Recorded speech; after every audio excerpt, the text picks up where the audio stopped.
Hey everybody, and welcome to The Void, a show dedicated to filling the void between being an employee and becoming self-employed. Most people refer to starting their own company as taking the leap, as if they're blindly jumping off a cliff and into the unknown. This show is here to help you understand that it doesn't have to be that way. As always, if you like what you're hearing on the show, please do us a favor and help share The Void with somebody else who might be wanting to start their own company.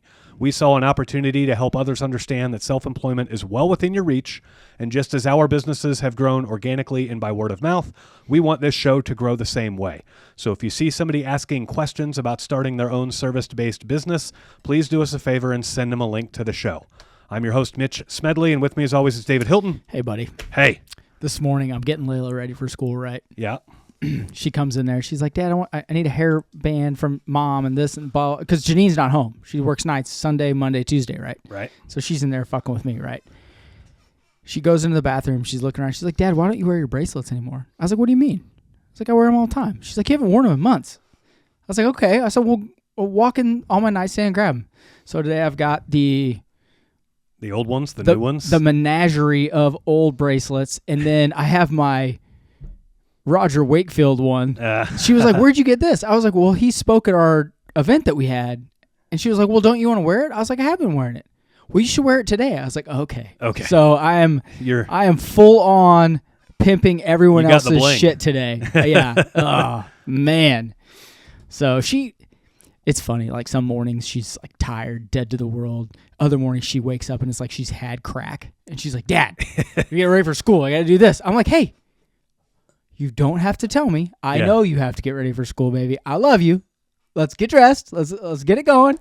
She's in there like beating me with a hammer. Yesterday morning, Grant's up early, and then he walks by to go to school, like walks by the bedroom to go to school, and he's like hair done and wearing cologne, right? Dude, yeah. And then today, yeah, the bus comes and goes, and he's still asleep. So it's like, some mornings they wake up and they're on crack, and other mornings they're zombies. Yeah, it's like, what are we doing? And like in her defense, when she's tired, which is weird because last night she has soccer till 8:30, and then she's gonna play flag football, like an all-girl flag football, with just her soccer teammates and a couple other girls. So they have that right after at the same place. Yeah. Dude, we're not done till 9:30. By the time we get home, she eats something like it's 10:30. When she goes to bed at 8 and wakes up, oh yeah, she goes to bed at 10:30, 11, wakes up, hey Dad, Dad, why aren't you, Dad, baby, take it down a notch. It's 6:30 in the morning. Like we got plenty of time. It's just like I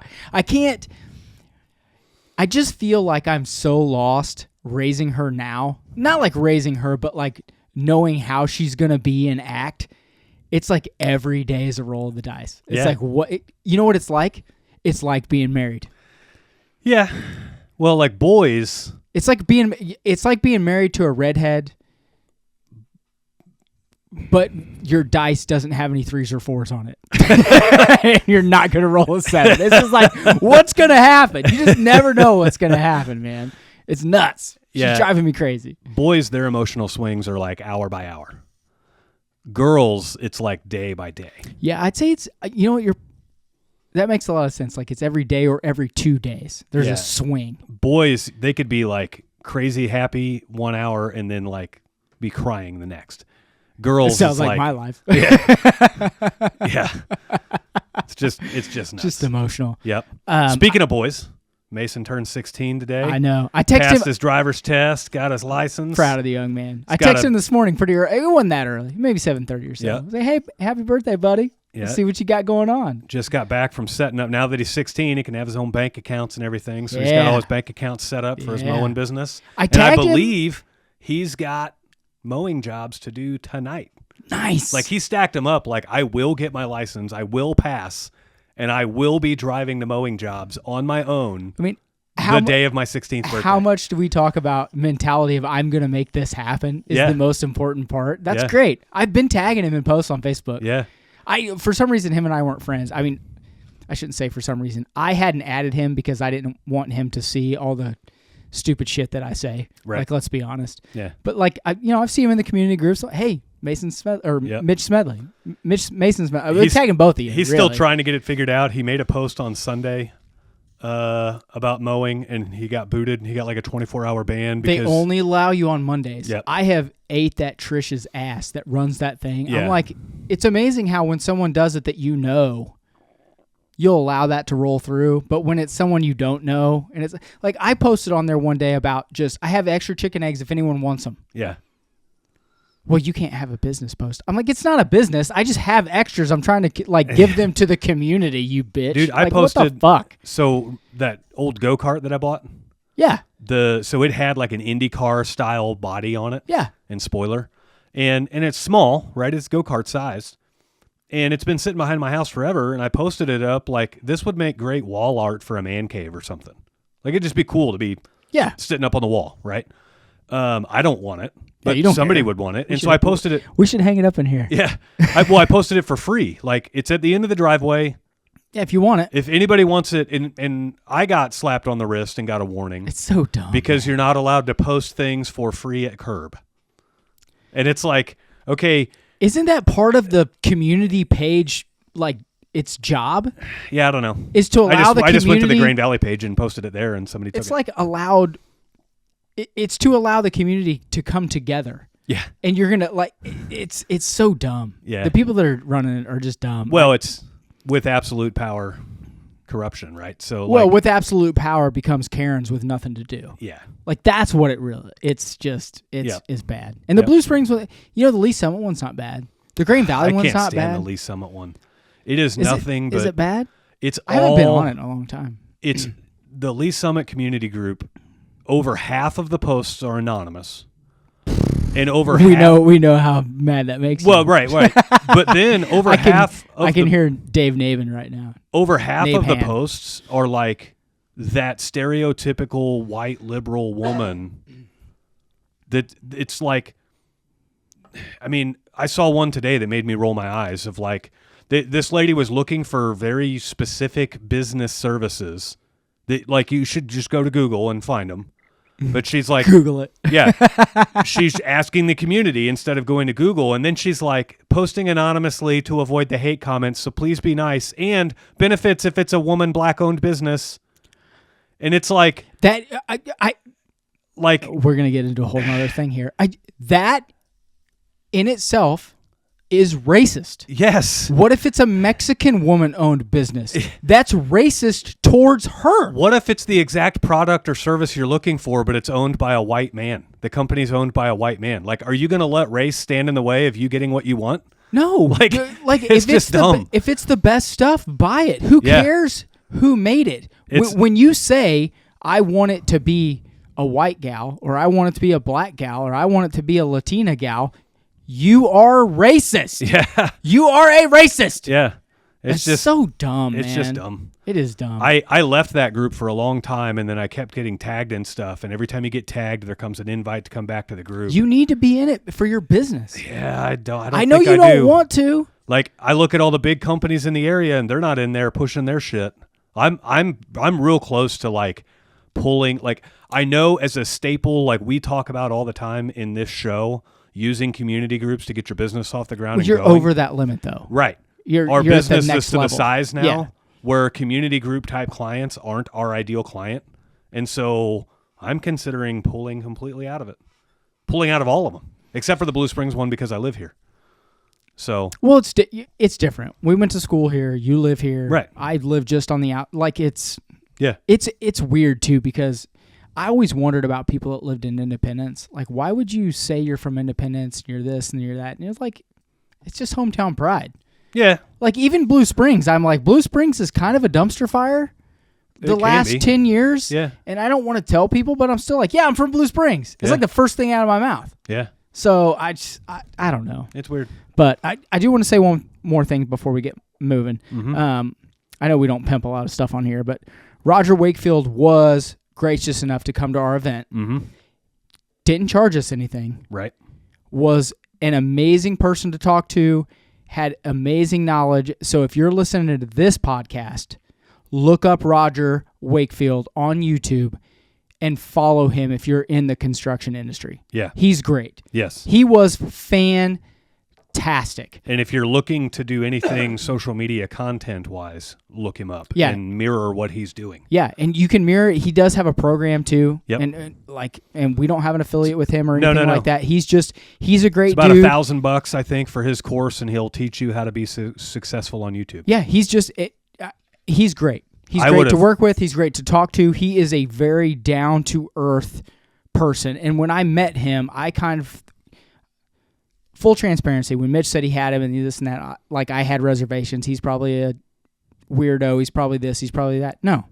He's super down-to-earth, a very genuine person, has a really great program, and is doing really great things for the trade. So take 5 minutes, look him up, and at least watch a few of his videos. Yeah. If you listen to us. Yep. So he's great. And then another thing, Dan Miller, Davidson Technologies, sent us some swag. I'm wearing mine today. Got to rep it. Oh, he sent us T-shirts in our own size, hoodies, sweatshirts in our own size, flat bill caps, and beanies. Yeah. 2 different styles of beanies. Yeah. By the way, he does. So he was in Tradewinds and he quit about a month and a half ago. Yeah. A month ago, something like that. And then a couple weeks ago, messaged me and said, "Hey, I got my new logo done. I got this done. I'm going to send you guys some swag." He sends us, dude, I get the box. It's like this big. Giant box. Freaking huge. The guy is a great business owner, super down to earth, very friendly, and has a super niche market. Yeah. So he's in, what did you tell me? Palos Heights? Palos Heights, which is outside of Chicago. Yep. They do, this isn't exactly what they do, but they do TV installs. They do whole house entertainment. They do smart homes. They do like motorized blinds inside of that home space. Like if you want to have a smart home, they do that. Whether it's new, aftermarket, whatever. Like we don't pimp a lot of guys on here, but man, there aren't a lot of people that do that. Yeah. And he's in a really good market for doing that. So if you, for some weird reason, I'm going to send him this stuff. Yeah. If you're in the Chicago area and you're like, man, I want a smart home. Yeah. He is the dude. He is the resource. Call. Yeah. It's so weird. He was like, hey, because I had been pimping him in our calls, like, hey, I need to figure it out, this and that, blah, blah. And I sent him a message the other day. He's like, dude, I don't have to come down there. You can literally FaceTime me or Zoom call, and we can walk through your house, and I can tell you what to do. Yeah. Okay. I was like, all right. So he's going to get ready to do my house, hopefully. Yeah. So, or just at least tell me what to do. Right. And then I can run the stuff and figure it out. Because it's, to be honest, it's over my head a little bit. Like how that stuff is all integrated and works together and everything. Super cool dude. He's also a really good Dan Miller, baby. Testament to the fact that Tradewinds is not it doesn't have to be a forever thing. We've had quite a few clients come through Tradewinds, and they don't quit necessarily. I prefer to more or less refer to it like graduating out of Tradewinds. Like, Tradewinds has a niche, and that's to get your business to a really healthy level. And then once your business gets to a certain level, it makes sense for you to move on to a more appropriate level business coach. And so we want to get you to like the $1 to $3 million a year point. And that's going to be different for everybody. We're all going to plateau at different spots based off of our drive, market conditions, everything else. But we're going to get you to there. And then once you're there, you can move on to a more formal coach. And so Dan's a great representative of that. He came in, he got the foundational things he needed, he grew, and now he's on to bigger and better things. You know, it's crazy. Like we have, like I'll just bring up Vita for an example because we had a call with him this morning. They're way above that. Yeah. But what got them there isn't what we teach. Right. So he's in our group learning and is going to use that information to be even higher than that. So it's just, it's interesting. The more groups I see and the more people I talk to about what guys are really looking for in the different groups, right, or the different coaching facilities. You know, it's just some guys need it, like on a scale of 1 to 10, some guys need stuff that's at the 2 level. Some guys need stuff that's at the 8 level, but they already know stuff that's at the 10 level. Yeah. We're all plugging holes and filling gaps. Yeah. We're all at a different level, which I think It's what makes Tradewinds really. I didn't mean for this to be a Tradewinds ad, but it's what makes Tradewinds really great. Yeah. Speaking of Tradewinds, we're going to share one piece of information. We are? Yeah. Okay. Of one of the things we talk about inside of Tradewinds, and it's because of an email we got to careful. Dude, I'm telling you, I had the flu. It's been 4 weeks. I'm still coughing stuff up. Yeah. No joke, pun intended, guys. God damn it. I'm going to get 4 emails from that. Coughing stuff up. Yeah. So we had somebody email us in, and their question is, or their answer is actually something that we work with people in Tradewinds about. So, read it to me. Question is, I've come to a question that I'm sure I'm not the first to ask. How do I factor my time spent on a job when calculating my gross profit margin? Also, what is a good target range for gross profit margins? How do you calculate markup on materials for small items? As small items can have a large markup, where a little broken. Yeah, small items can have large markup where the customer can almost get it as cheap as I can.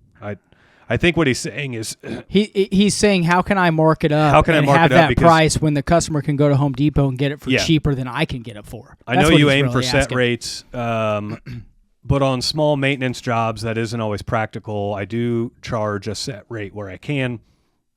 Just finished our first financial year, and the accountant said you're doing very well, in quotes. So something you guys have said must have stuck with me. Are you tired of complex and high credit card processing fees? The Void Podcast has negotiated exclusive rates for the Void listeners. This program's tailored for trade businesses like yours. And if you're using House Call Pro, switch and you can expect to save $80 for every 10,000 you process per month. Don't let high processing fees drain your profits. Visit empowerpayments.com/the Void or call us at 913-423-1265 now and unlock your savings.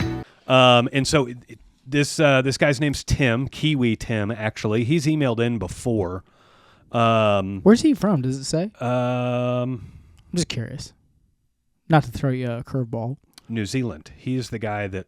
Oh, yeah. That said we could red stag hunt. Yes. If he's the guy that said we could red stag hunt...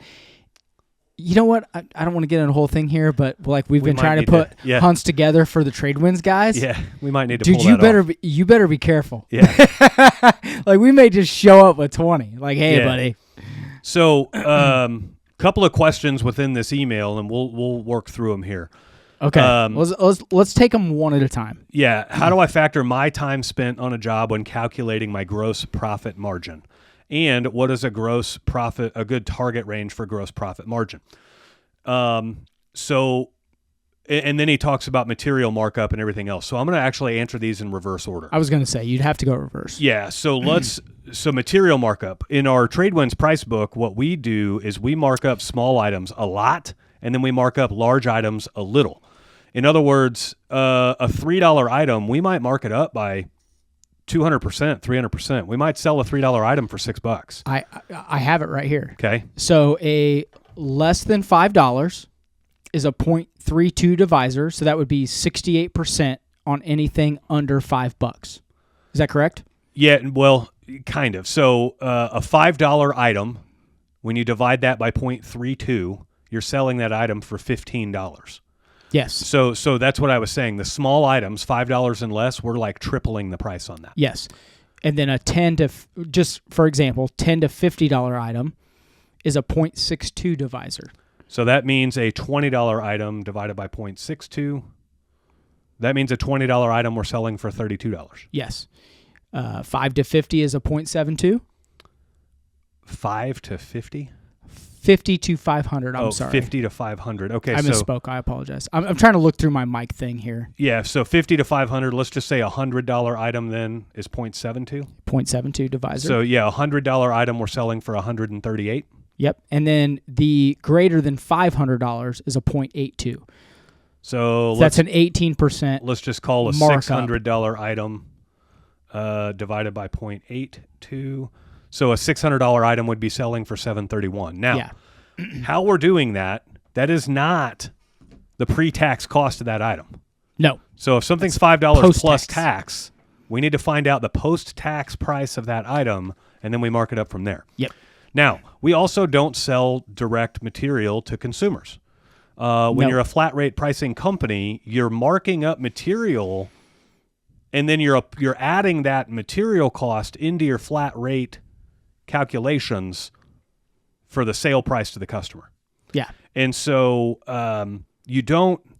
customers don't ever see our material markup. Customers don't ever see what material costs, what we sell it at, or anything. No, you're not showing them any of that. You're showing them, I'm replacing your stool and it costs this much. Yeah, you're seeing a new stool for $9.95 or whatever. Yeah. And what goes into that $9.95 is our material, what we're charging per markup task hour. Yes. And our materials, right? Yeah. Not to step on you, but you're right. So that answers the material markup side of things. And also, don't ever feel bad about charging more for material than what somebody could go buy it for if they do it themselves. That's the rule of the world. You'll save money if you do it yourself. That is the rule of the world. I just paid $800 to get a transmission leak fixed. I could have done it myself, but I did the time versus reward thing, and it wasn't worth it for me to do it myself. Well, people don't realize, I shouldn't say they don't realize, I think they know and they just don't factor it in. It takes you time to go up to the supply house, order the parts, right? Get the parts, stock them on your truck. That's what markup is for. It's to handle that overhead. That's what markup is. Markup is also to pay you for knowing what parts were even needed. Yeah, and I've been thinking about this a lot lately. Markup doesn't even really add to your profit margin. No. Because, to be honest, it probably hurts your overall for you having to go get it. You know what I mean? Because, like, if you were to break down the time and the time for your guy to be there and all of that extra bullshit, you probably actually lose money. Yeah. If you're not marking it up enough. Yeah. Well, and so that kind of rolls into his other questions about good profit margins and everything else. So the next question... pull up the benchmarks? Well, not yet. Okay. The next question was... Maybe I'll post them in the link of this video description too for everyone. Maybe. No, not maybe. I'll put them in there. The next question was how do I factor gross profit and my time and everything else? And so... when you have, let's go full-fledged business. When you have a full-fledged business and teams of people, your field team is on the gross cost side of things, and your office team is on the net cost side of things. And so a gross cost is a direct cost that it has that can be directly connected to that job. Okay. Yeah. So if I'm putting in a water heater at the Smith's house, my direct costs for that water heater are the water heater and all of the material for that, the field labor to put that in.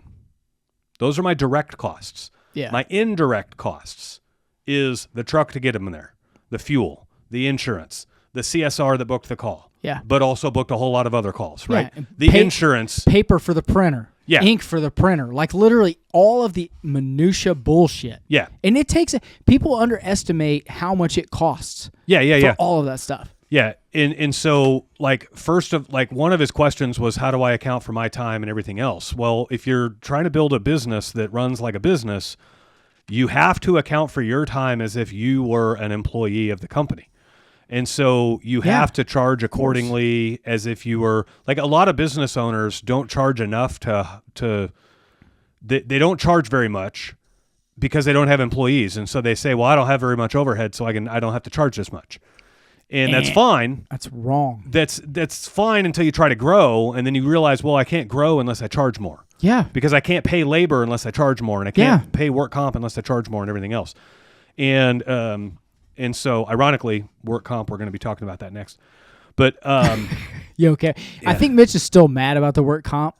No, I'm not mad. Yeah, you are too. Well, continue. I'm sorry. So go ahead. Make sure that you're charging, like, you want to factor your hourly rate appropriately. Don't have a super cheap hourly rate because you have no overhead. You have a super cheap you have no overhead, which should mean you get to benefit more, not the customer benefits more. We talked about this a lot. Me as a one-man show, I charged the same as the highest business did in our area. Yeah. Because I knew I'm doing the same work. Yeah. The reason I'm a one-man show is to make more money right. for the amount of work I have to do on the back end. Yeah. You should be charging the same. Yeah. Yeah. That's why. And so now that we've understood that, okay, your field labor comes out of the gross expenses. Yeah. And so you have I'm just going to use round numbers, a $2,000 water heater sale, and you have $600 in material. Okay. And so that leaves you with $1,400. Yeah. You're going to pay your guy, let's just call it $300 to install the water heater. I'm just $1,100. So now on a water heater install, you have $1,100 of gross profit. Yep. And $900 of cost. Yep. Okay. So that comes out to a 55% gross profit margin. Yes. Okay. And good math, Mitch. And so notice how we're taking the field labor that it took to install that water heater and we're putting it on the gross expenses. Yes. Then we take that $1,100 in gross profit and now we bring that into the company and the company has to run on that $1,100. The company doesn't get the $2,000. No. The company only gets the $1,100. Yes. So I like to break this up, and in my profit and loss meetings that I have with my guys, I remind them every single time, you guys are responsible for everything above this line, and that line is everything above gross. The line is drawn on the profit and loss statement right underneath gross profit. Yeah. And so everything that it took to make this sale. Yes. Above. Yeah, and so I let my guys know, you guys are responsible for top-line revenue. You guys are responsible for field labor and efficiency. You guys are responsible for field material and efficient use of that.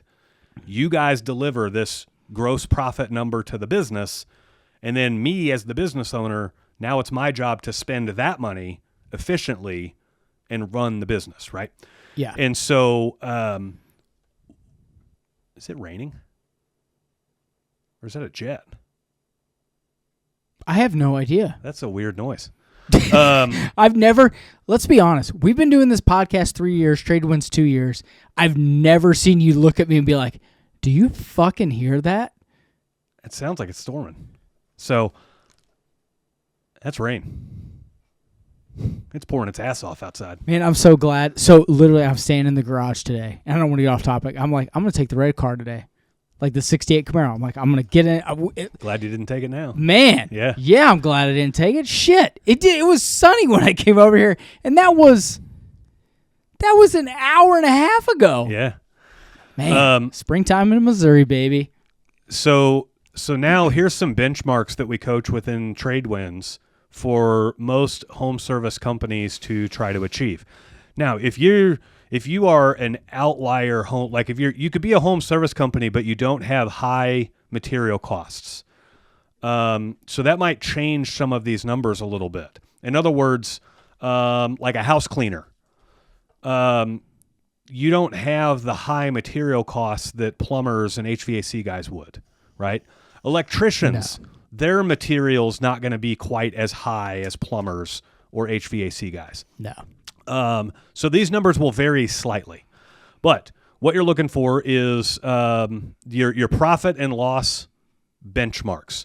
And if you're in QuickBooks, you will go to you want to favorite a certain report in QuickBooks, and that is a profit and loss as percentage of total income. Yeah, and if you don't favorite it, it just makes it a little harder. It's just find. Harder to find the report, but when you favorite it, it shows up at the top, and that's what start at the top. You want to reference the profit and loss statement without comparing it to a percentage of revenue is not very useful.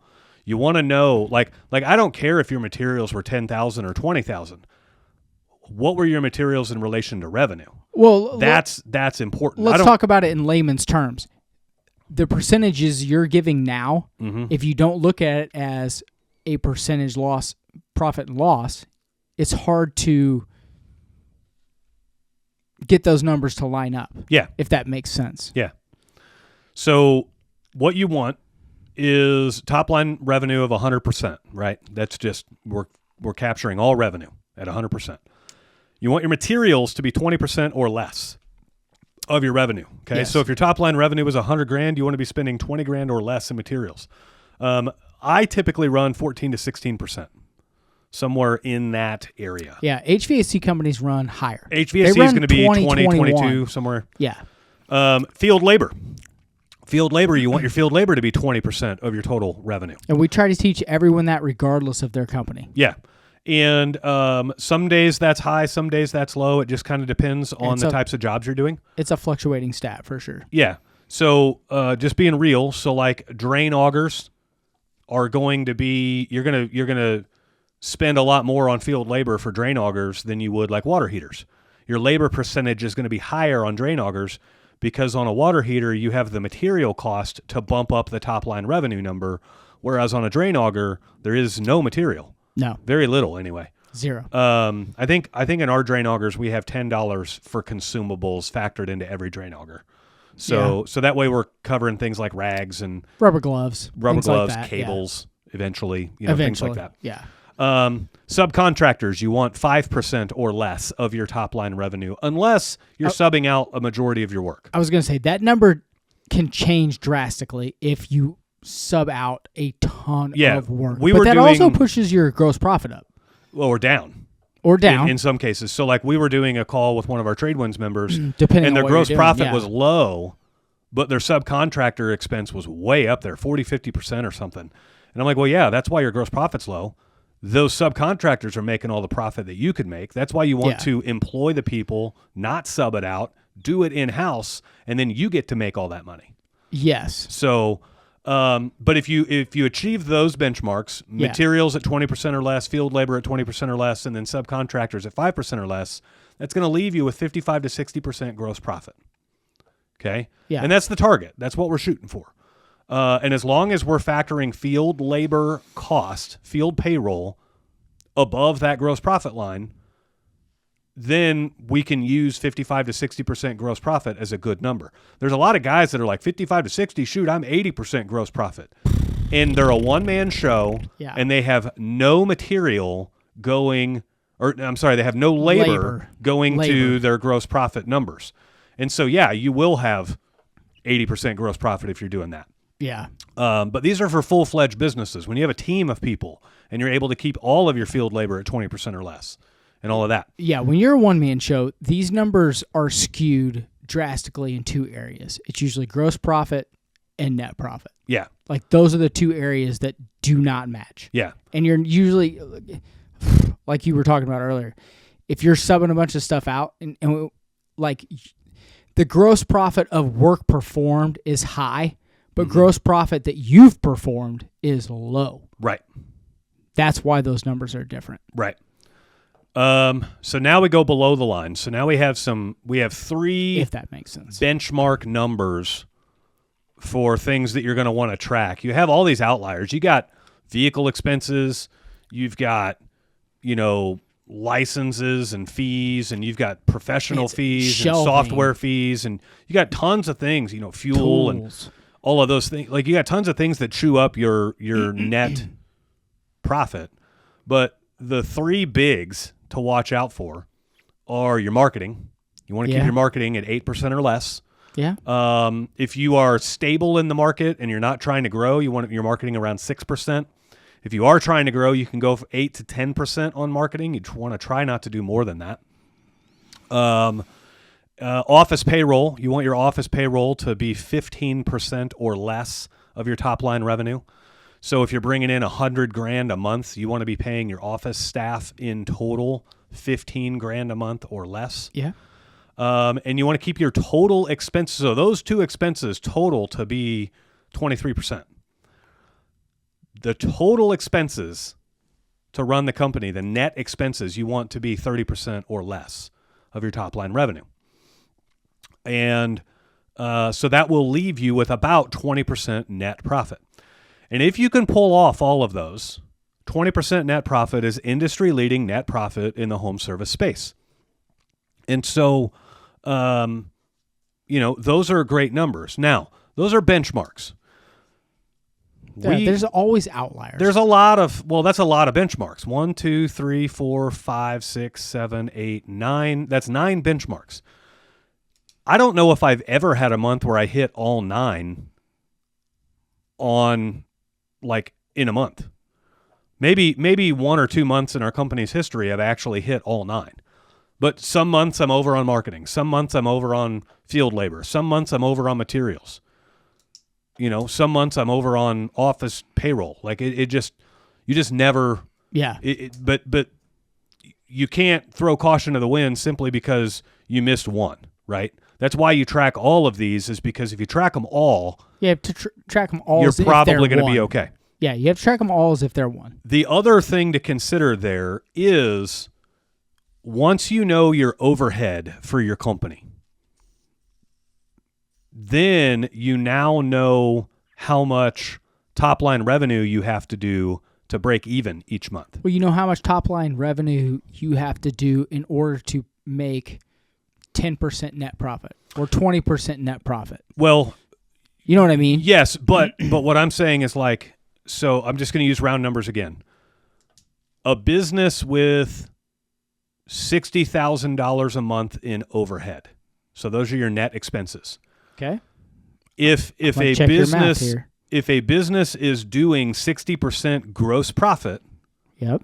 Then and they have $60,000 a month in overhead, then they have to do $100,000 a month in revenue to make $0. Yeah.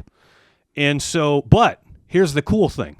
Once you've paid your bills, once you've paid those $60,000 in bills, everything over is profit. Now, when you do $120,000 in overhead, yep, you made $20,000 in profit. Not $20,000, because that $20,000 is still a 60% gross profit. What's 60% of 120? No, it would be 60% of 20. Oh yeah, you're right. So that'd be $12,000 in net profit. So you are correct. So, and that's part of why it's very important to get your gross expenses on the right spots on the P&L, because your net expenses should be fairly consistent each month. Yes, you're going to have outliers.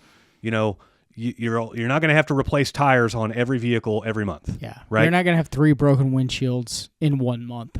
Well, you're not going to have a wreck where you I've had stuff up. I've had 3 in 1 month, but the next month you're not going to have 3 more. That's what I'm saying. Those are outliers, like you said before, when you started. But once you have a general average overhead for your company, and you know where your company performs on the gross profit side of things, well, now you have revenue targets to where as soon as we break this much revenue, it's all profit. It's all net profit. All gross profit becomes net profit. Yes. And so now, again, using that example, a company that does 60% gross profit and they have $60,000 a month in overhead, they need $100,000 a month in revenue to break even and make $0. Yeah. And then once they hit that, now they should turn on the afterburners and go into overdrive and try to get as much more revenue as they can, because they've already paid the bills that month. And so now every dollar of gross profit flows all the way to the bottom of the P&L straight to net profit because you've already paid the bills. Yeah. And so we do this in our company. I threw out, literally this last month, I threw out a financial carrot and said, okay, if we hit X, I'm taking everybody to dinner on me. That was in March, right? That was for March. Okay. And then it was looking like we were going to hit X, and so I threw out a bigger carrot. And I said, if we do Y, we're also going to the tip bar. I said, I'm giving everybody $150 cash in the company. Everybody, regardless of your role. Part-time CSR, my virtual assistant, everybody's getting $150. And so it gives them something to drive for. And it was an incentive for me to kick them into overdrive, because I know that, so we surpassed our first goal. You know that if they reach that, regardless of me paying them $150, we still made money. Yeah. At Smedley Plumbing. Yeah. That's why. Right. All right, so you've newly started your company and you're trying to pinch pennies. However, you don't realize the biggest thing that's hurting you right now is not gathering all of your information into one spot and making it super efficient for you to use. So the answer is Field Pulse. It gets you off of paper tickets. It gets you off of all of that crazy office work at the end of the day and reconciling all that stuff. And it lets you organize everything with ease. It puts it all into the computer. It actually puts it all into the cloud. So it's not even putting it on your computer. And it lets you organize your customers. It lets you organize all of your service calls. Heck, it'll even route you to your service call. And the best part is, even after all of that, you'll probably realize about a 100% growth in your business just in the first year of using Field Pulse. So if you'd like to check out Field Pulse and see what great looks like, click on the link in the description of this show. And so that's the perk of knowing your numbers really well. And so a problem comes in. So like to Tim's question, some of these guys try to factor net profit on a job, and you can't do it. You can only factor gross profit on a job. I mean, you can, but it's after the job's over. Well, like, what's the point? You can't factor net profit. Like, they try to go into a job pricing it to achieve a certain percentage of net profit. That's what I said. You can only do it after. Yeah. You can't go into a job bidding it trying to get 10% net profit, because there are variables that you don't understand. Right. There are things that are going to happen that you don't know. Yeah. And so you've got to price things based off of that. And so then based off of gross profit. Based off of, well, you have to set your pricing based off of your desired net profit. And so another exercise that we do with guys in trade wins, and this is very difficult to explain. However, I'm going to explain it. But this is dude, this is one of those. If you are listening and not watching, like, even if you're watching, this is hard to explain. This is one of those things see it on a computer. This exercise works if you're looking at the same Excel spreadsheet. Yeah. That Mitch is laying the stuff out on. It's very difficult to see in your head. Essentially, what we do is I don't really like a lot of those hourly rate things. Because like those hourly rate calculators and all of this stuff, they don't work. Usually, believe it or not, a lot of times if you ever see a free hourly rate calculator online for your home service business, it confuses you more than anything. Usually that is a click funnel for some coaching program somewhere where they're like, hey, this person doesn't know how to factor their hourly rate. So we're going to go pitch them our coaching program. That's usually what it is. But I don't like those because those are isolated, and it tries to take you can't factor in the volume of work. And the cannot. Only way to really set your hourly rates properly is to factor in your volume of work. And so the only way to do that is to do it in the past and take what you've learned from the past and apply it to the future. And so what we would do is we would take like a 3-month snapshot of somebody's performance in their business. And we do a whole 3 months because we want to do a whole quarter. A quarter is a cycle in business. And there are quarterly expenses that if you tried to do it just for a month snapshot, you may miss a quarterly expense. Yeah, we talk about this a lot at Trade Wins, for sure. Yeah, we want to look at a whole quarter. And so what we're going to do is we're going to look at a whole quarter's top-line revenue. We're going to look at a whole quarter's number of task hours we sold, and we're going to look at a whole quarter's net profit.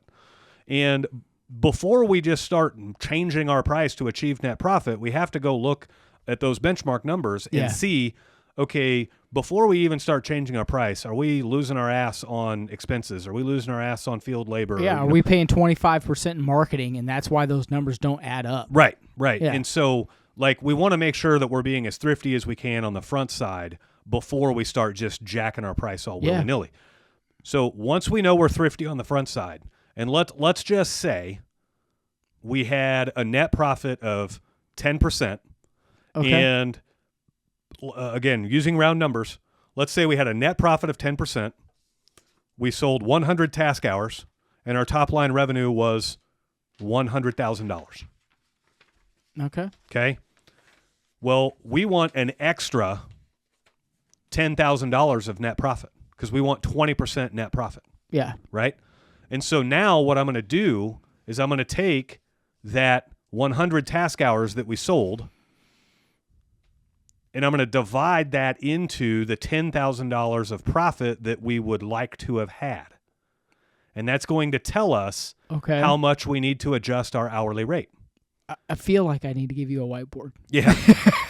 and so again, top line revenue of $100,000, net profit of $10,000. So that's a 10% net profit. We would really rather have 20% net profit. Yeah. And so what we would do is we would take our shortage, which is $10,000. Yep. And we divide that into the 100 hours that we sold. Yeah. Because essentially we're in the business of selling task hours. Yeah. And so we're going to find that we need to move our hourly rate up by $100 a task hour. Yes. And if history if would you had been like charging if we could 50, yes. If it doesn't even matter what you were charging before. Notice how we didn't put our what we're charging in that quotient. It's only top line revenue, net profit, number of task hours sold.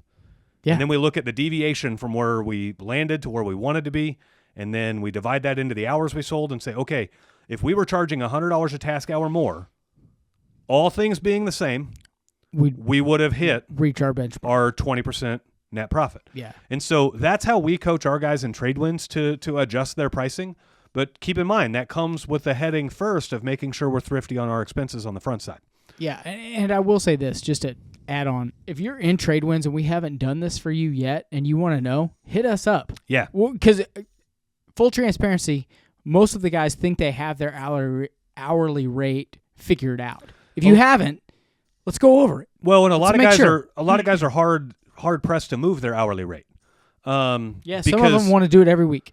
Well, no. What I mean is they're resistant to move their hourly rate. Oh, I can't charge any more than I am. I already get enough pushback, or whatever the case may be. And it's like, dude, the goal is not to charge the least. Believe it or not, the goal is actually to charge the most. Well, it's to charge the most minus 20% to reach 80% of conversion. Right. Yeah. You want that's a whole nother conversation for a whole nother day. The goal is to charge the most. Like, the race to the bottom is not a race anybody wants to win. The goal is to get the most per job in your area. Yeah. That's the goal. Yeah. Whether that's charging the most or not. If you're walking into a bid and the person's like, I've already had 2 other people bid it, and you're thinking, well, I got to come in at the low number if I want this job, you're racing to the bottom. That's not a race you want to win. So your goal when you walk into a bid where 2 other people have bid it is to learn as much as you can about those 2 other people so that you can exploit the holes in their value proposition. Okay? Yeah. And the sales process, however you want to look at it. You're right. Yeah. So how this works is right, okay, Rinky Dink Plumbing bid this job at $5,000. Rinky Dink. Gopher Mole Plumbing bid this job. Gopher Mole? Are you just trying to make me laugh? Yeah. Gopher Mole and Rinky Dink? Gopher Mole bid this job at $7,000. And my math is coming out to $8,000. I love you, man. And so now I've got to convince the customer why it's better to spend more money for me than for those cheap guys. Yeah. Right? And you can always like you could nickel and dime this for hours. Well, you can dance around things that don't matter for hours with this. We're better quality, and we're better all this. Everyone says they're better. Those other 2 companies said they were the best too. Yeah, they said whoever you have come in here after, whether it's Smedley Plumbing or not, they're not as good as me. So what you have to do is you have to find the customer's insecurities, and you have to leverage those against the other 2 contractors. Now we're getting on to another topic. And so you find that the customer's insecure, like, I've heard of so many people being taken advantage of, and all of this. Well, cool. So we have this neat thing called the 10,000-hour guarantee, where we guarantee that all of our plumbers have 5 years of experience, or 10,000 hours, right? So now all of a sudden I'm putting our company in a better position than those other 2, because now the customer's questioning, well, I don't know how much experience those other guys have. They make sure all their guys have the 10,000 hours, right? Yeah. And so then you start you're creating value is what you're doing. And then you know, the other companies wanted 50% down or whatever else. Now that's a little steep. Like, we only do 20% down to book a big job like this. And so now you're creating more trust with the customer because you're asking for less up front. Yeah. Right. And then you talk about some of your community work that you do and things like that to make them feel good about using your company and feel good about spending more money. And if they're the right customer for you, they'll choose you. They'll spend more to shop with you. Yeah, that's the know, like, and trust that we talk about all the time. And unfortunately, there's a lot of people out there that have convinced themselves that people only buy from the lowest priced item. And I'll dispel that myth in one dispel that myth in one quick statement. Mitch hasn't been drinking today either. No, it's all water. It's all water. If that were true, then everybody under the sun would own the base model car. Yeah. Nobody would own anything over the base model. If price was the only thing that mattered, nobody would own more than the base model. No, and there'd only be one fast food restaurant that sold burgers. There'd be only one that sold tacos. There would only be one gas station. Right. There would there would be no Target. There would only be Walmart. Right. So, that statement right there is enough to convince anybody, okay, there's people want more than just a cheap price. They want value. Value, value, value, value. Right. And so, in other words, if let's talk commodities for a second. If I went and bought a case of Coke at... Is Coke a commodity? Yeah, I guess totally. Technically it is. Yeah. If I went and bought a case of Coke at a grocery store for $20, and then another grocery store had a deal where it was like, we'll give you 50% off produce if you buy a case of Coke. Okay. I get where you're So going. now I'm actually spending more money. Yeah. Right? Now, what's funny is their case of Coke might be $25. Okay? Yeah. But the other one may have But been they have a value add. The other one may have been $12.50. Right. Well, I mean, one's 20, one's 25, but one comes with value adds of, other discounts that lure you in for other purchases and all of that. It's the same thing. I know most of our guys are plumbers. It's the same thing as if you go to Ferguson. Hey, if you buy a jug of R22 or R410 or whatever, we will give you 12% off of the rest of your purchase in that designated space. And it doesn't even necessarily mean that it's plumbing fittings or flappers or whatever, sheet metal fittings, circuit boards, whatever, it doesn't matter. Yeah. They are doing the same thing. You could even do something where it's like for every $100 you spend, you get an entry into a drawing for a prize. Ferguson does that all the time. They do it all the time. Yeah. Especially for March Madness. Yeah. If you buy 5 jugs of R410, we'll put you in this drawing for X amount off of your next 3 months tickets. Yeah. And so now the customer has more incentive to spend more money with you. So don't think you have to race to the bottom, and don't think you have to charge the bare minimum. That's essentially what we're getting at there. And I will say, we'll wrap this topic up, but the race to the bottom on the community pages, the race to the bottom, regardless of what's going on, is not the way to build your business. No. It is the way to get your business off the ground. Times. Yeah. Mitch has said this on the podcast a lot. When he first started, he would literally take, if he had a call, he would do whatever it took to make a sale. Yeah. Because the value in the sale wasn't necessarily the money. The value in the sale for him was to gain customers, and for that customer to then tell everyone else that he provided quote unquote 5-star service, and it was excellent. Yeah. Okay. But that being said, it was for something else other than money. Right. You know what I mean? So when you're getting off the ground, it's no holds bar. Yeah. Once you've established what got you here won't get you there. Once you've established a foothold, that is no longer an exercise that you want to take on. Right. You want to be at a point where you are charging a competitive rate and growing your business. At the beginning, you got to do whatever the fuck it takes. Yeah. But that's not necessarily what we're talking about here. Right. Once you're up and running. To wrap that up. Tim, I hope that answered your question about how to charge and everything else. Tim, if it didn't, and we need to have a Zoom call, hit us up. Yeah, we'll get you figured out. But ultimately, get a good pricing structure set up and rolling, and then stick to that pricing structure. Yeah, and also, Tim, just one more thing.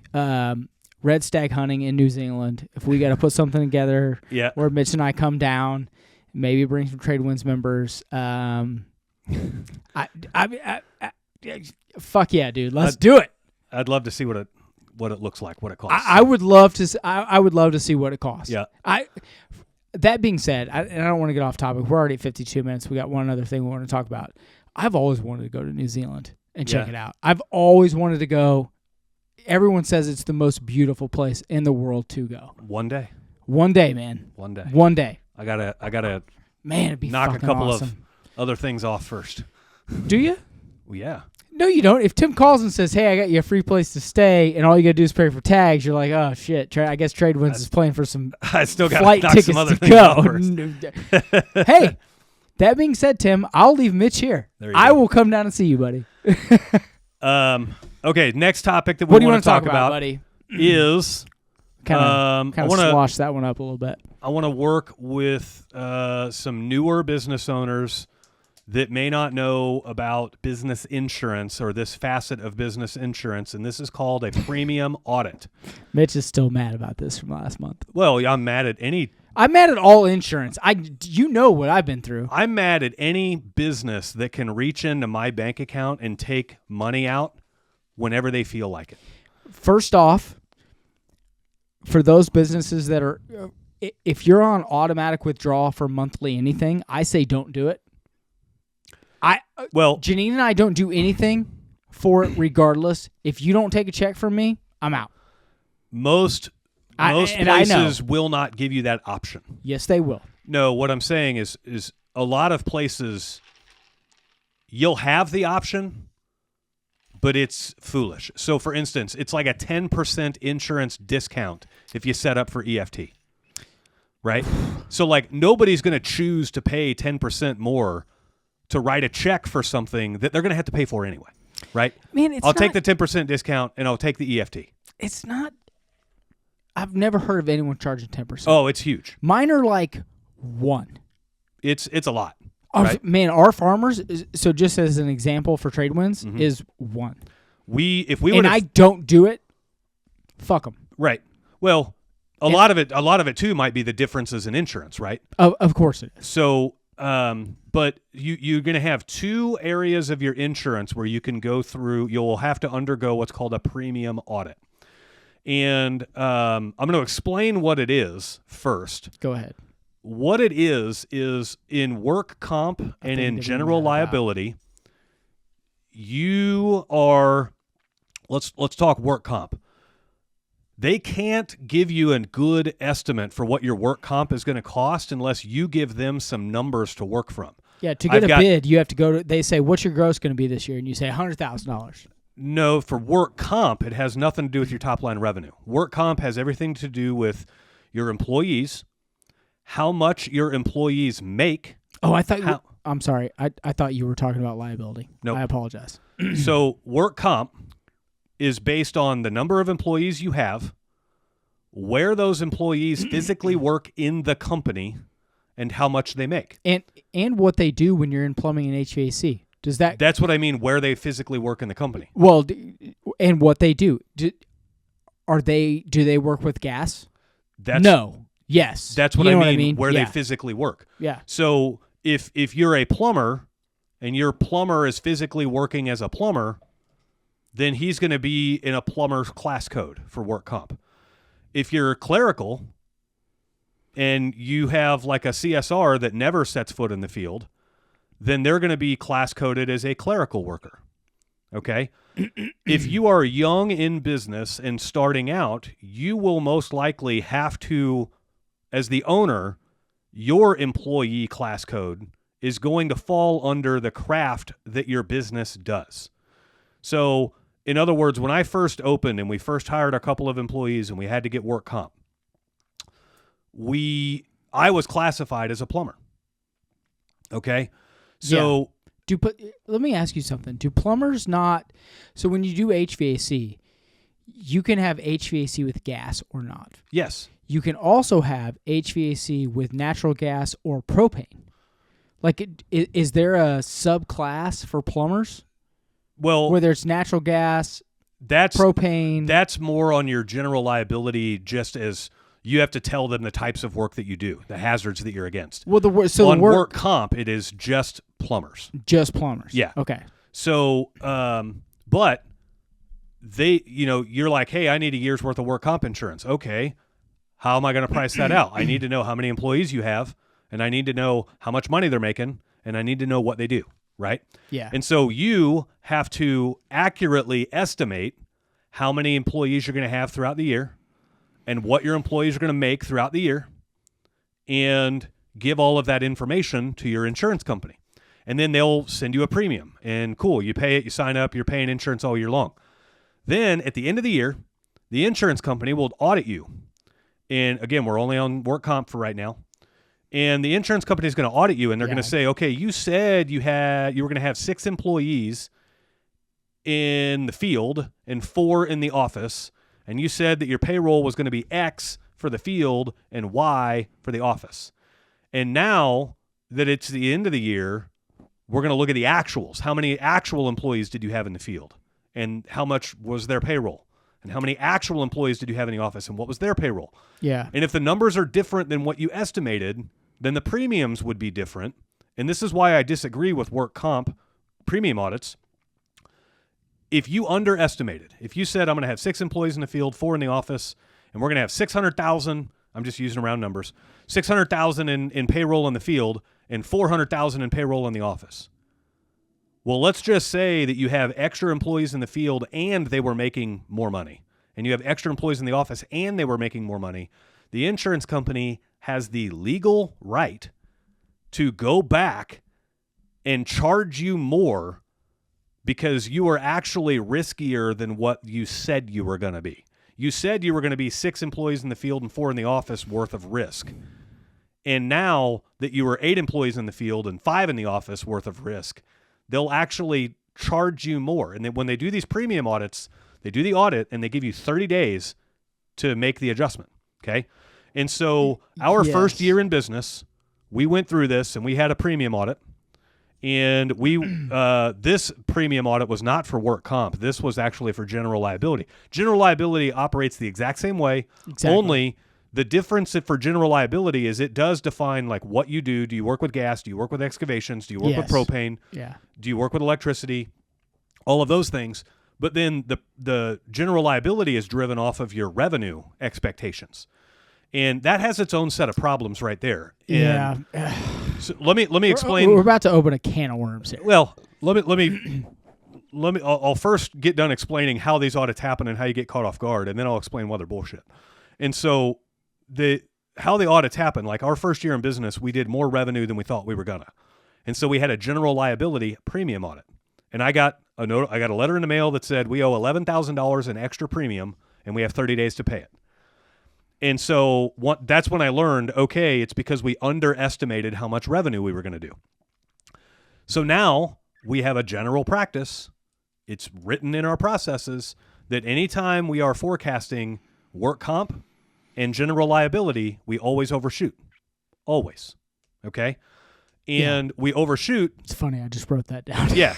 We overshoot because if I told them I was going to have 6 employees in the office or in the field and 4 in the office, and I actually only had 5 and 3, and the dollars were less, the payroll dollars were less, then they will actually give you a premium audit refund.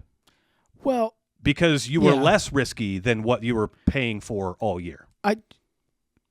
It's similar to taxes. I literally just wrote down, it's the exact same thing as taxes. It's very similar to taxes. We've talked about this a ton. Insurance is the biggest scam since government. Like it just is what it is. And I'm not going to say this is what I would do, or I'm not telling anyone to do this. I would always underestimate and not care, because then I have the money in my business to decide what I want to do. Yeah. That being said, you would have to know that at the end of the year, you're going to have to set that money aside just like you would if it was taxes. And the reason I say that is because there is nothing you can do to overcome the man, per se. You're going to have to pay regardless. Yeah.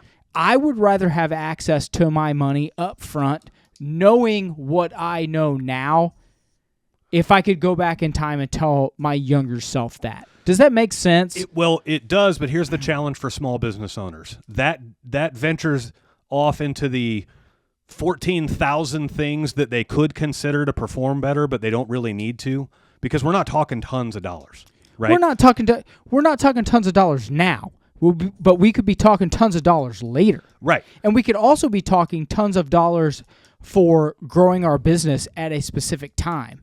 And if I could finance another vehicle because I'm holding on to that money and not paying insurance premiums and then setting whatever was left aside to pay for that later, now that gets into the entrepreneurship that we try not to push on the podcast and in Trade Wins and all of that. But the other reason that's a challenge is you're right, it's the same as taxes. It's the exact same fucking thing as taxes. I'd rather pay no taxes every quarter if there were no penalties. Right. Hold my money, invest my money, and then pay it later. Yeah. The problem is they charge you fucking penalties for not doing it. Right.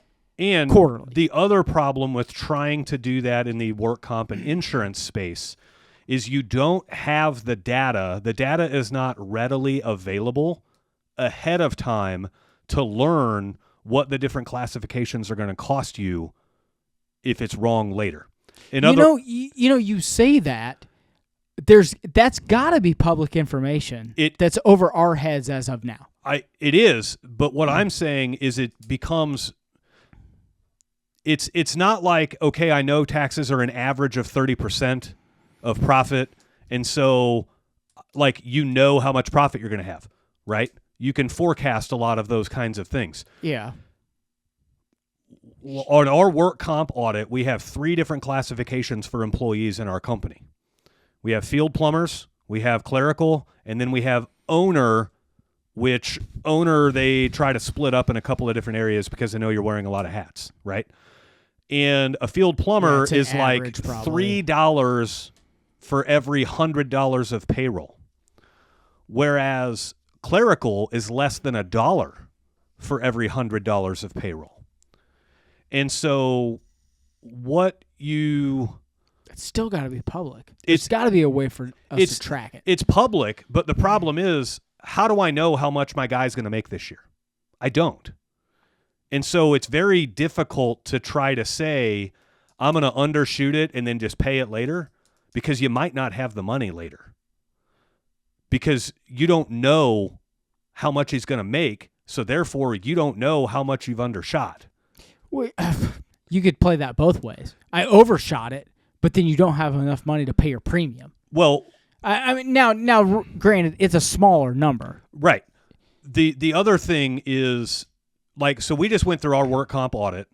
And work comp would be easier to do in this specific scenario than the liability would even be. It can be. Because there's not as much, there aren't as many variables. Right. Let's just say this. If you were trying to hedge your bets on this, that is like business 3.0, and most of the listeners to this show are business 0.5. That's why I said entrepreneurship and not what we necessarily teach on this show or in Trade Wins. So I would not advocate for I don't even do this in my company, to where I intentionally shoot it low and then track what my difference is going to be, so I have to pay them later. It's just... there's too many variables there for that. A guy could quit, or you could hire a guy on, and all of a sudden it changes your variables by dramatic amounts. And so what it's usually best to do is to take what you think that guy's going to make. Whenever you're supplying your insurance company with this information, it's usually best to take what you think your people are going to make and add about 20% to it. And so if I have a guy that I think is going to make about $100,000 a year, I'm going to tell my insurance company he's making $120,000. And so that way, let's say he has a badass year and he makes $120,000. Cool. I was spot on. Let's say he has a crappy year and he only made $90,000. Cool. I'm going to get a little bit of a refund because they were docking me on $120,000 and he actually made $90,000. Okay? Yeah, you're right. So I still just I hate it. Like, this is I mean, we don't have controversial topics, but this is one of those topics that you can go either way, and either way you go, it's still going to make you mad. Yeah. You know what I mean? Yeah. Here's the part that makes me upset. It's horrible. Here's the part that makes me upset. I fucking hate it. Let's say you and I both own plumbing companies, and let's say you and I have the identical employee counts. But let's say my pricing is twice as high as yours, and so I pay my employees twice as much as yours. Yeah. But let's say we do the identical amounts of work. I have to pay more in insurance all the way around. Yeah. Because business insurance is not calculated based off of the volume of work you do. Business insurance is calculated based off of how much you pay your people and how much revenue you bring in. Yeah. And so you and I could have identical businesses. And let's say we both put in 300 water heaters a year. Yeah. Okay? And that's all we did. Let's say that let's just make it super simple. Super flat. You're a water heater business. I'm a water heater business. You did 300. I did 300. Okay? Yeah. Only I charge twice as much.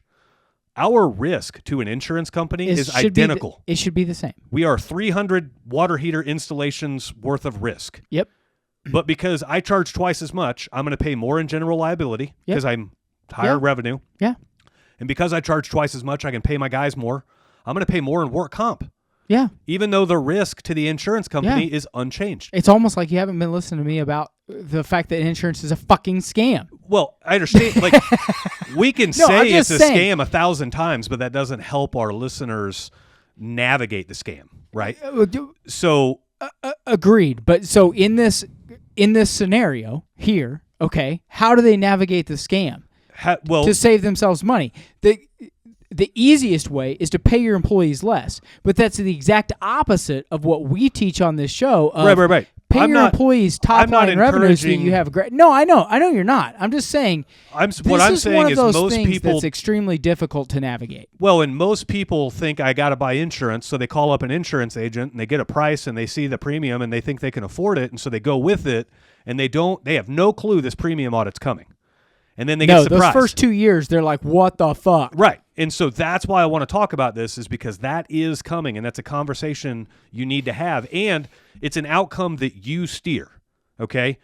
In other words, if you're opening your company and you think you're going to do $500,000 in revenue in your first year, tell them 650, and then monitor it and remember that you told them 650. And if you're you can closing in on 750 or $1 million or whatever, then you know that you're going to have a premium audit coming, and they're going to take a lot of fucking money. You're going to have a premium offering coming. They audit the premium no matter what. You're going to have that no matter what. The problem is there's no way around it. That's the real problem. As your business grows, there is a way around it, and that's what I'm arguing with our audit right now. When your business is small, there is no way around it. But the more you know, the more you can be prepared, right? And so somebody listening to the show may have never been through a premium audit. They may be in their first year in business, and now they know, I got to watch out for this. Call your agent. Your agent will help work you through, like how far off are we? And your agent can even quote, like, okay, you quoted me this premium, and when I said we were going to do $750 a year in revenue, and we're actually tracking for $1 million. So can you quote me the same? Everything's the same. Can you quote me a premium as if we were $1 million? And they'll be able to help you kind of understand what that shortfall is going to be and what your audit premium is going to be. Well, and that's one of the things we talk about at TradeWinds all the time is you've got to know your numbers on a weekly basis so that then you can transcribe them to the monthly basis, and then you know your quarterly basis. Yeah. A couple of weeks ago, I did a Monday motivational about, hey, are you tracking, like, do you know where your numbers are at this quarter? Right. Well, if you're not tracking your numbers, and you can't go to your insurance agent at the end of the first quarter and say, hey, are we on track for X? Yeah. Or am I going to get fucked at the end of the year? Yeah. What are we doing? Well, and if you aren't tracking your revenue throughout the year, you don't need to be in business. Agree. I mean, that's kind of the point of what I just said. If you're not tracking them at a minimum every quarter, what ends up fucking happening is you go through 3 years without filing your taxes and you owe $80,000 fucking dollars. Yeah. You know what I mean? Like, you have got to track your numbers. Know where your money's going. I don't even care to help those guys because they don't even care to help themselves, right? So the guys that are running blind and not tracking any numbers, just stop listening. Like, don't even waste your time. No, listen and contact us so we can straighten out your fucking numbers. But you just have some dedication to yourself first. Mitch is talking about 3 years. Like, if it goes a year and you're like, oh God, I gotta get my shit straightened out. Yeah, like, straighten your shit out. But if you've gone 3 and you're like, well, fucking whatever. Right. Dude, come on, man. What the fuck are you doing? So 4, 5, 6. I know a guy that, I'm not shitting you, has punted his can 6 years. Yeah. He owes $240,000. Yeah. And I'm like, what are you doing? Well, I pay him $1,500 a month. You mean for the rest of your life? Oh, yeah. Yeah. What are you doing? Yeah, that's fold up. Those guys you can't help, right? They didn't want to help themselves, and you can't want more for somebody than they want for themselves. And like, I love helping guys with their numbers, but I hate trying to help guys with their numbers that don't want help with their numbers. It's the biggest waste of my time. Yeah, so that's true. Now God. on the work comp premium audit, here's how you hedge your bets as your business grows.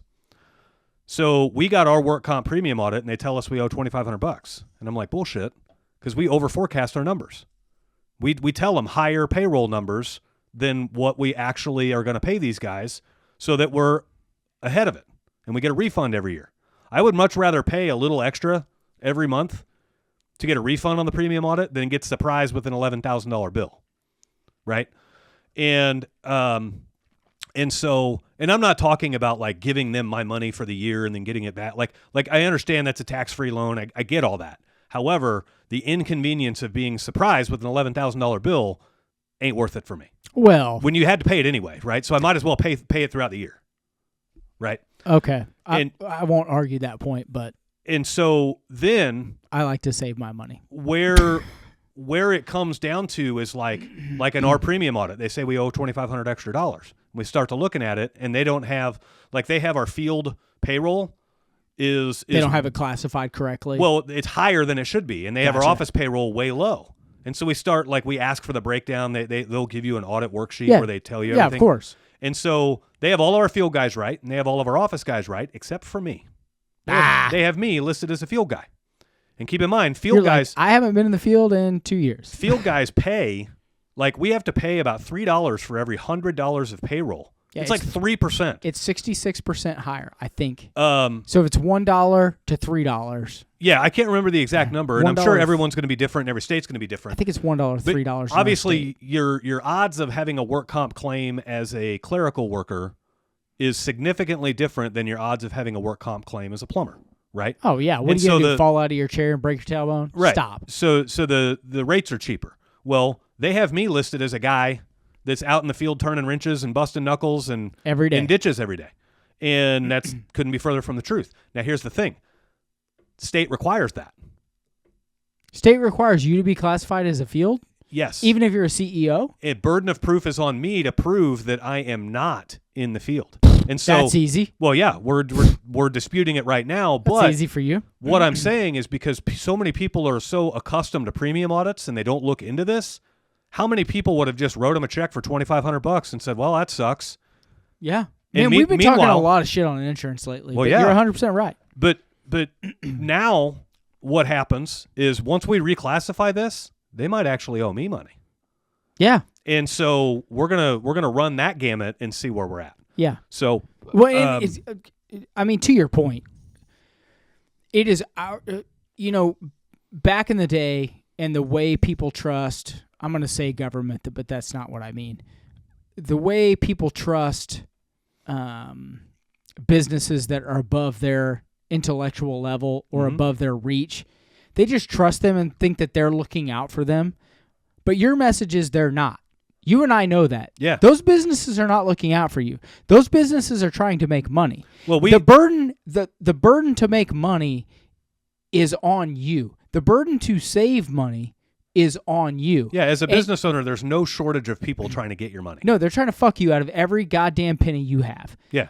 So spend the extra time, like you're saying, and know exactly what's going on. When an insurance company gives you an audit, like you're saying, don't just fold and say, "Oh, that's fine." No, challenge them. Challenge them and say, "Why are these things happening?" And then, like you got, Mitch is, classified as a field plumber. Yeah. No, I'm not.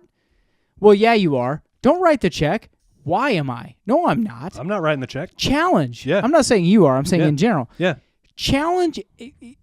It's sad that we've come to this place, like in the business world, but you have to literally challenge everything that comes your way when people are trying to squeeze you for 10 nickels. Yeah. Because if you don't, 5 years down the road, you may have pissed away $100,000, $150,000.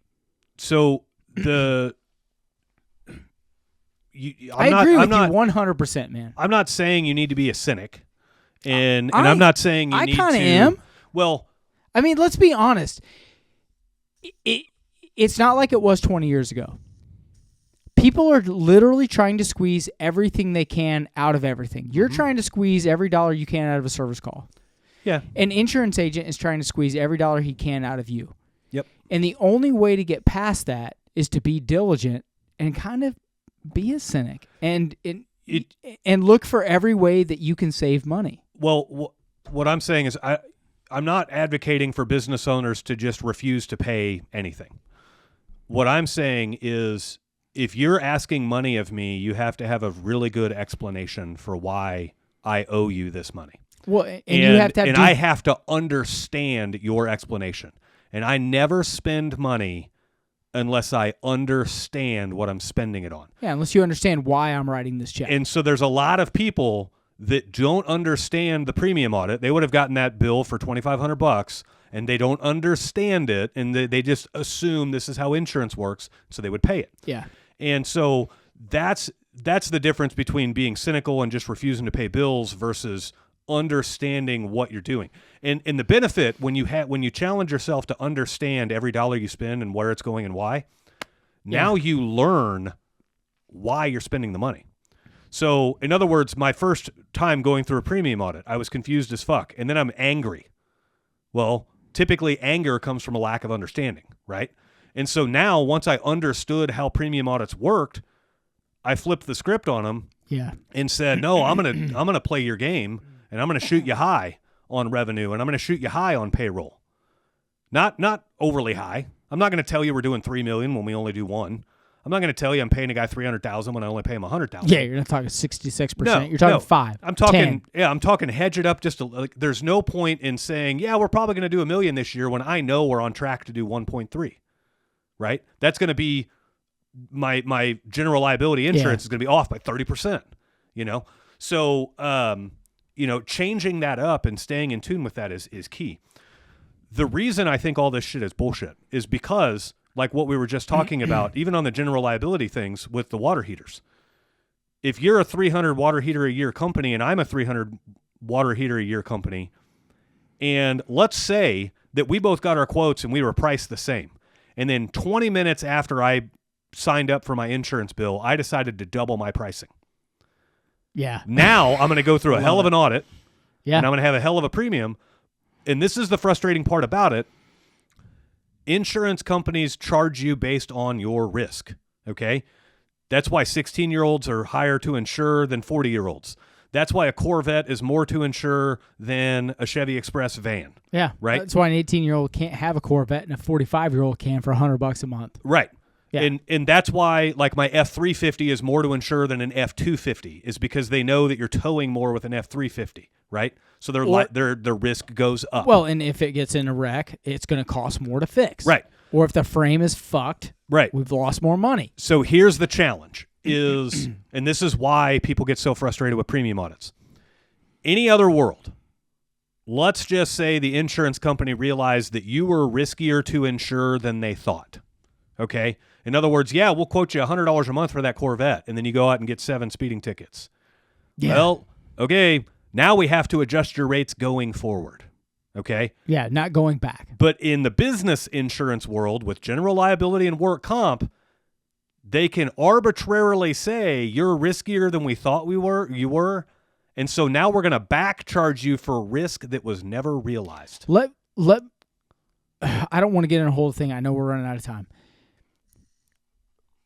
The gas thing that you wanted to get on for people not being able to buy water heaters and shit. Set that shit aside. This is something you should take up. Yeah. This would be something that benefits everyone. Yeah. Absolutely. It is 100% a fuck you to go back in time and say, hey, your risk was there. Yeah. But nothing happened, but we're going to fucking charge you for it anyway. And I'm going to charge you extra for it, and you don't even have the ability to go back and make a claim. No. Right? In other words, I proved myself as less risky. Well, I did more revenue, more volume of work, paid my guys more, whatever, had no claims. I mean, their argument is, and I know this for a fact, their argument is, we're going to go back and charge you for that, even though no claims have been made. But you put a water heater in 2 years ago or 8 months ago, and now it blows up. And we were covering you at that time. Right. That's their argument. Right. Like if the water heater blowed up, and hold on, and I know where you're going with this. Hold on. But I'm saying that's their argument, and that's why it's legally an issue as of now. Their argument is you put in a water heater 2 years ago and it could blow up. Not you put in a water heater at $4,000 2 years ago, right? Because had you put in that water heater at $2,000, you may not have the premium on it. But it's still the same amount of risk to the insurance company. I'm devil's advocating it here, okay? Technically, that's not true. Because if the water heater you put in 4 months ago before your audit, say the audit was today, 4 months ago you put in that water heater, okay? Mm-hmm. That water heater floods that fucking house because of work you performed, okay? And you weren't paying the premium for flooding a house at that moment. Right. That is how they, and I want to be careful with how I say this, that is how they get away with it and why legislation is the way it is and why they're legally able to charge you more to make you pay that past rate to then ensure that you have a policy moving forward. I'm not saying they're not fucking you and they're not fucking everyone out there. I think it's complete bullshit, but that's how they're getting away with it. But the problem is they're attaching it to revenue and payroll and not risk. It's because it's the easiest way for them to assign a number. Yeah. That's why. No, I get it. But that's again, we're basing these premium audits on revenue and payroll and not risk. I know, but but that is how they get away with it. Yeah. And I'm not saying, I'm not disagreeing with you. I think it's complete fucking horseshit. And I think if you were going to like battle legislation in Missouri to do anything, like this would be one of those great things. The problem is there are so many lobbyists. You're up against the insurance companies, right? That's my point. Lobbyists are being paid by the insurance companies, and you can't do it. But until people know, like people that have podcasts like ours and everything, and until you know, how do you understand it and how do you navigate it in your business, this is how. Yeah. And until about 50 businesses like yours rise up and say, hey, let's try to change this. Let's call Mark Alford and get it changed. It's not going to change, and it's only going to get worse. But you're right. It's complete fucking bullshit, man. Right. I mean, it just is. Yeah. So and it's one of those, like, I don't have the power to change it, but I do have the platform and the power to advocate for other people to not get caught off guard. You're fucked. Well, you're getting fucked either way. Okay, the fucking's going to happen, but what I'm trying to prevent is somebody who thinks they squeaked through and didn't get fucked, and then all of a sudden, bam, they got fucked, right? 5-minute raping versus 20. Yeah. Agreed. So, I made a post about this on Facebook recently that premium audits are the final boss in the business. So I saw that. Yep. For the record, I was like, man, like if I get in here, it's going to be 75,000 comments. Because I'm with you. Dude, there was one person in there that commented, and they had a $30,000 premium audit. And it's like, okay, that's literally a cash grab for insurance companies. Yeah. To go back and grab money. Did they battle? I don't know. You don't know. But I just don't like the cash grab. The cash grab is the frustrating part about it. I wish I could go back 7 years and say, Mitch, you need to get involved with your parents' insurance company, and we should run that thing. It wouldn't change anything. We'd be making a fuck ton of money. That's all I'm saying. So no, we couldn't have changed the outcome, but we could have been making some serious money. Yeah. Because insurance companies are literally fucking people. Yeah. They're literally fucking. It's taxes, government, which is taxes, insurance, and then healthcare. Yeah. Those are the top four, man. Yep. It's tough. Yeah. God, it's tough. Make So money in this country. Moral of the story is overshoot a little bit whenever you're telling your insurance agent what your top line revenue is going to be, and when you're telling your insurance agent where people are in your company on payroll, field, or office, or whatever, and how much they expect to make. And can I add one thing to that? If all of that stuff was a little over your head and you want to actually be able to break down your numbers and understand what's going on, sign up for Trade-Winds for 1 month. We don't have a minimum. Yeah. Sign up for 1 month. Have a call with us. We'll break down everything, explain it to you face to face. Yeah. Exactly how it goes, line by line. Okay, I understand all that. And then get out. There's no minimum like all of the other fucking coaching groups out there. Yeah. You want to sign up for 1 month, sign up for 1 month and get the fuck out. We don't care. Yeah. We'd love to help you. Yeah. Yeah, we're here to help in whatever capacity we can. So. We don't have minimums here. Tim, thank you for your emailed question. Great guys, question, our Tim. emails are in the bottom of the description of these, so if you guys want to send us a question, shoot us an email, and we would love to answer it. So Fuck yeah, until next week, guys, we will see you later.